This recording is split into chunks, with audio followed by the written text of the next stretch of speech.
Are you sure? Here's the 30-second lesson on what legends know.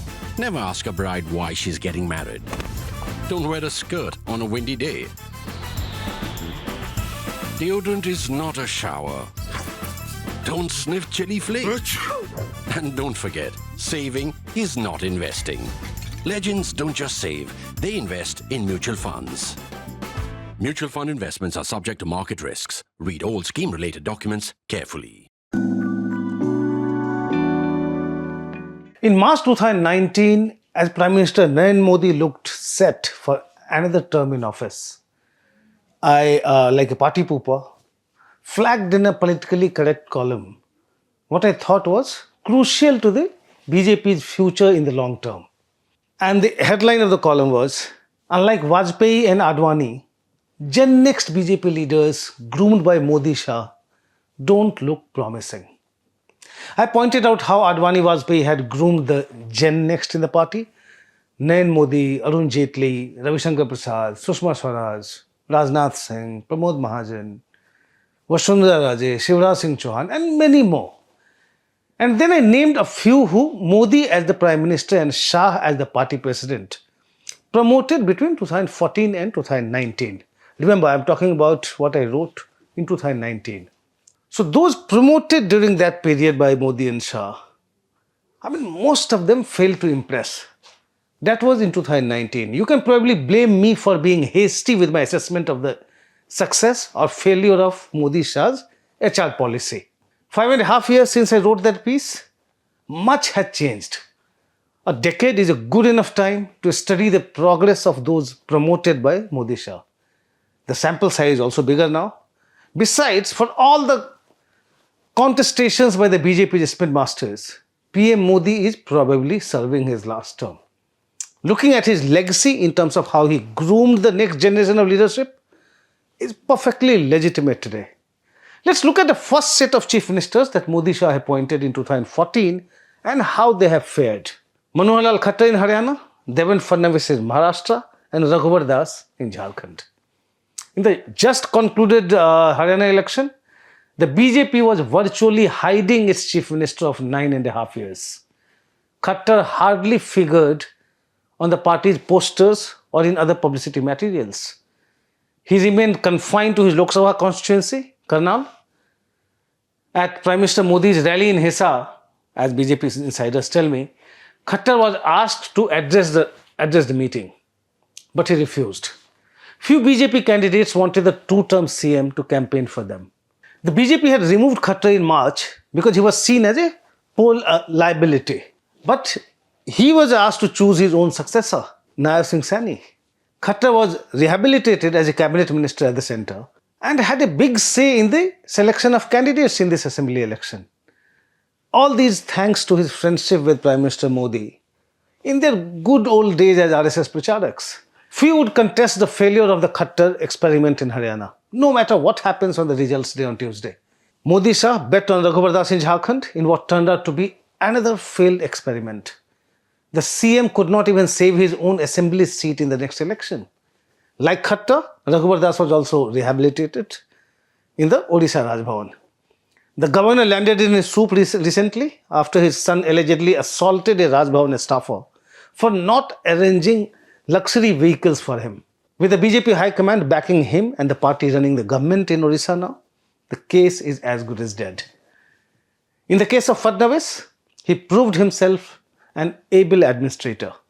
He could have got a second term in office, but for Uddhav Thackeray putting a spanner in the works and Amit Shah choosing not to engage with him, with Uddhav Thackeray, to try to basically form the government or to basically save the alliance. Like B.S. Yediyurappa in Karnataka and Shivraj Singh Chauhan in Madhya Pradesh, Fadnavis proved his political acumen, engineering the fall of the Uddhav Thackeray-led government. But while BSY and Chauhan got rewarded with CMship, Fadnavis was left high and dry as Modi and Shah gifted the chief minister's chair to Eknath Shinde. The central BJP leadership has promoted Shinde to the hilt since then, much to the marginalization of Fadnavis in Maharashtra politics. Fadnavis looks like a loser even before the next election. For whatever reasons, brand Fadnavis has lost much of its sheen. Many in the BJP privately attribute it to the growing talks in political circles and the media about Fadnavis being a potential prime ministerial candidate. Fadnavis had to pay for it.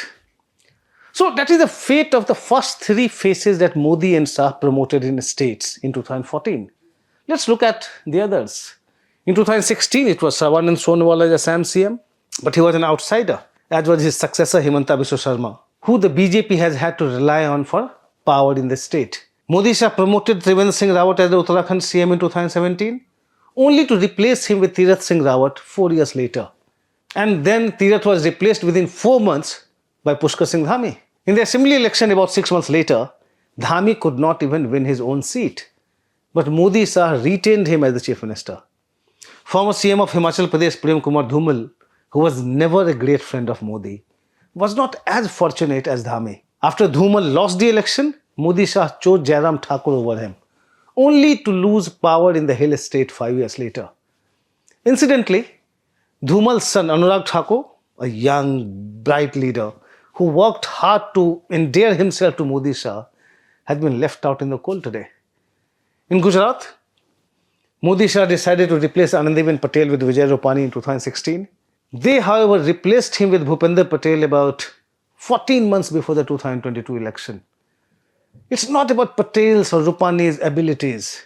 The CM is just a ceremonial head in Gujarat today. Modi and Shah run the Gujarat government through trusted bureaucrats, first through K. Kailashanathan and now Hasmukh Adia. Among the other faces Modi-Shah promoted, there were Biplav Dev in Tripura and Biren Singh in Manipur. Dev, who was credited for bringing the BJP to power in the communist-ruled state for the first time, was removed as the CM about 8 months before the 2023 assembly election. The reason for his replacement is still in the realm of speculation. Biren Singh of Manipur continues to enjoy Modi-Shah's trust, no matter how he has led the state into chaos. The list of leaders promoted by Modi-Shah in the last 10 years is long. Only 2 of them really shone, Fadnavis and Yogi Adityanath. We have discussed the fall of Fadnavis. From among the CMs picked up by Modi-Shah since 2014, Yogi is the last performing man standing today. Assam CM Himanta Biswa Sharma is another popular leader in the state, but he cannot be called fined by Modi-Shah. He was already an established popular leader when he quit the Congress to join the BJP. There has been much speculation about how Adityanath became the CM. Nobody saw him emerging as Modi's potential successor. As it is, Yogi is under siege from within, with the speculation swirling around about how the setback to the BJP in the last Lok Sabha election was part of a larger plan to sabotage his ambitions. Yogi seems to have survived it. He has now set for himself a big goal of making UP poverty-free in the next 1 year. He's charting his own path, trying to draw a bigger line than his rivals. There is also a long list of leaders who Modi-Shah promoted by bringing them into the government. Most of them lived in their shadows, basking in their reflected glory. Others just fell by the wayside. Have you thought of why, for instance, Smriti Irani, who emerged as a leader in her own right in today's male-dominated leadership of the BJP, was pushed to the sidelines? So much so that the BJP High Command chose to bring the most recent Congress defector, like Kiran Chaudhary, to the Raj Sabha, but found no place for Smriti Irani in Parliament. She is in a political wilderness today. Dharmendra Pradhan, who worked hard in Odisha for years to bring the party to power, was left disappointed as Modi-Shah opted for Mohan Majhi as the chief minister. Rajasthan CM Bhajanlal Sharma, a first-term MLA who got the better of veteran Vasundhara Raje to secure the coveted chair, is the new addition to the list of Modi-Shah's failed experiments in states. Sharma looks clueless as the Rajasthan government keeps hitting headlines every day for all the wrong reasons. From an unnamed minister firing up the social media over his alleged involvement with a Russian woman in a Delhi hotel, to a cabinet minister refusing to withdraw his resignation for months. Paper leaks, bureaucracy's control over the political executive, and whatnot. The ever mentioned instances of Modi-Shah's experiments in the states, while I'm leaving out the central list for now, show how the golden era of the BJP under Modi's leadership is also marked by the absence of mass leaders in states. Why is it that Vajpayee-Advani could nurture future leadership, but Modi-Shah cannot? Is it because Vajpayee-Advani did not see themselves as bigger than the party and therefore worked to strengthen it for the long term? Is it because they put a premium on leadership potential and skills, not on individual leaders' loyalty and ability to bend backward and forward? Is it because Vajpayee-Advani did not have insecurities about new leadership, possibly throwing up a challenge?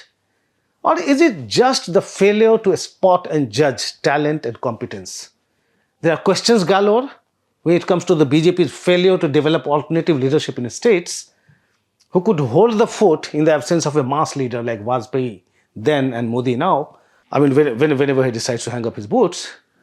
There are no simple, straight answers to these questions.